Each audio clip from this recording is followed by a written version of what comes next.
why does basketball look the way it looks today?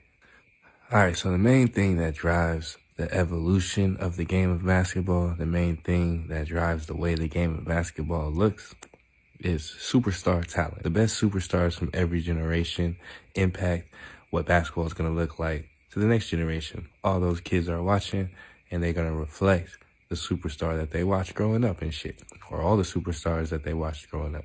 Today's game is all about pace and space. The game of basketball has been changing very fast for about the last 5, 6, 7 years. We've just seen scoring and shooting both on the rise. You feel me? And I'm a Warriors fan, so I could tell you that Stephen Curry probably has a lot to do with why the game of basketball looks the way it does. But I wouldn't limit it to just Steph Curry. I think LeBron James, James Harden, Kevin Durant, Steve Nash, Dirk Nowitzki, even Kevin Garnett and Tim Duncan, the way they played at the end of their careers. I think they all influence how the game looks today. I think all those superstars drove basketball to where it is.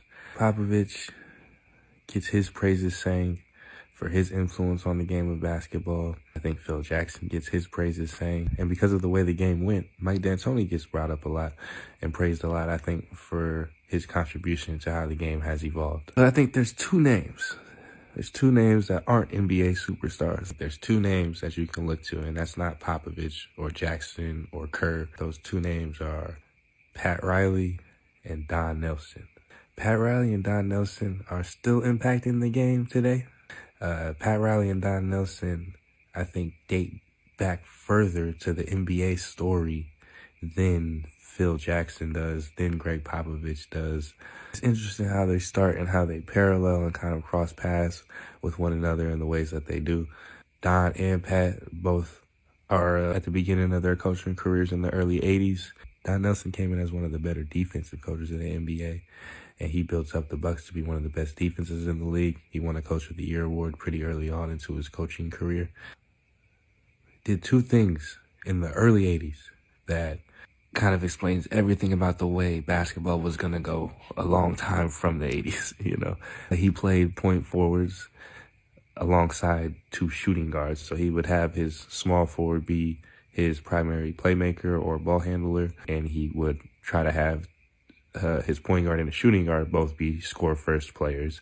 And in addition to that, he also would try to find big men who could shoot so that he could stretch the floor out.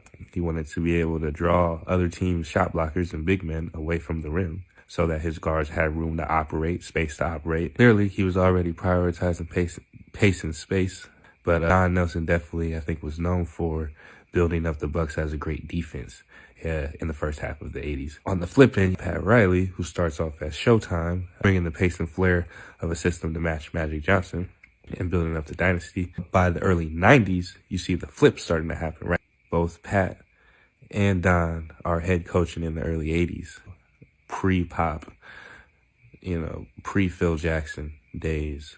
Pat Riley and Don Nelson are both competitive, great coaches of the 1980s. At the beginning of the 90s, you see their styles kind of flip. Pat had been known for Showtime. When he gets to the Eastern Conference, he picks up on a trend of slow pace, hard fouls, defense first basketball. Comes into the East after the Bulls-Pistons rivalry was really coming to head. And he kind of takes everything about that rivalry and he makes that his strategy. He turns the Knicks and then he turns the Heat into slow pace, defense first, grinded out teams. Some of the slowest paced teams in NBA history that he was coaching.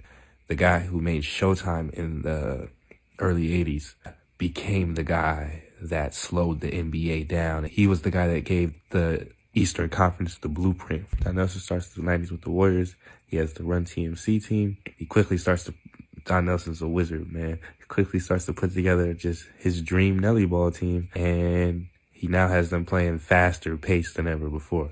He saw that the league was slowing down, especially with how the Bulls, the Pistons were playing in the late 80s, early 90s. So Don Nelson comes with the flip style, pretty much. His first year with the Warriors, he starts Run TMC along with Sarunas Marciulionis and a 6'8" center. So they were really just going positionless basketball, faster paced than pretty much everybody in the NBA.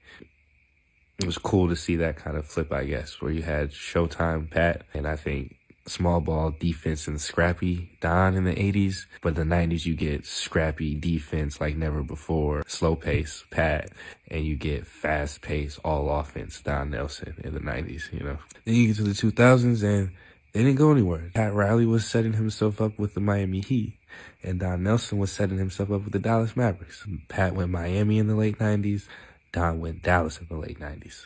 Pat tried to build it with Alonzo Mourning first. He built a great defense, scrappy team, a lot of veterans on his roster, but never could actually make the run through the early 2000s. When it's time to make the move for Shaq, he goes to get Shaq. Don and the Mavericks are interesting. Mark Cuban screwed that up.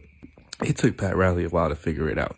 But Don was ready. Don was ready for the 2000s. Don had already brought fast-paced basketball to the NBA in the 90s. Don had already started studying European basketball and seeing what other talent was out there. Don knew that there was a gem named Steve Nash in the NBA that nobody was using or nobody knew how good he was. And the first player that he went to go acquire when he took over the Mavericks was Steve Nash, and he also acquired the draft rights or the pick that would become Dirk Nowitzki. Don Nelson knew exactly where he was going with it, and he had a plan.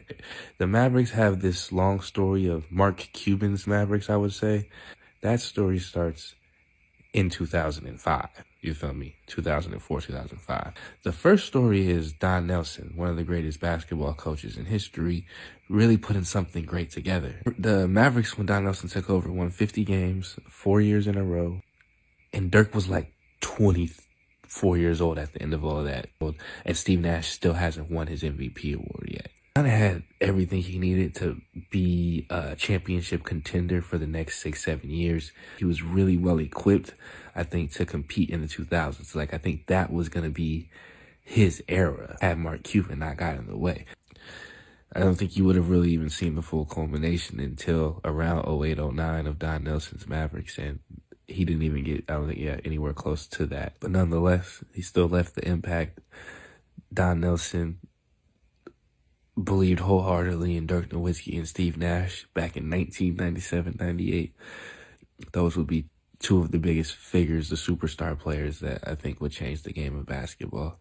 Everything about the Eastern Conference and what it looks like can be so much attributed, I think, to just Michael Jordan and Pat Riley. Michael Jordan, the superstar, and Pat Riley, the coach. Like, the East, still to this day, you know, is still looks like, feels like, has that aspects, you know, of what I think Michael and Pat Riley built the foundation of, you know. You know, the one thing about being part of teams, you know, is you really have a chance to share things and not only the good times but the bad times. But we had 10 years in Los Angeles. I don't care what the Bulls do. Nobody's ever going to have a better time than we had in the 80s, okay? But and they called it Nelly Ball. And to this day, everyone knows what Nelly Ball is. How do you define Nelly Ball? Well, I don't think it started there, really. We were the best defensive team in the league then. I really had a... Sidney Moncrief, Paul Pressey. We built a good team through the draft. Marcus Johnson, Sidney Moncrief, and then we got Bob Lanier, and we ended up with a really good team, and we were the best defensive team in the league and had the lowest payroll, which was what we needed to do in Milwaukee at that time.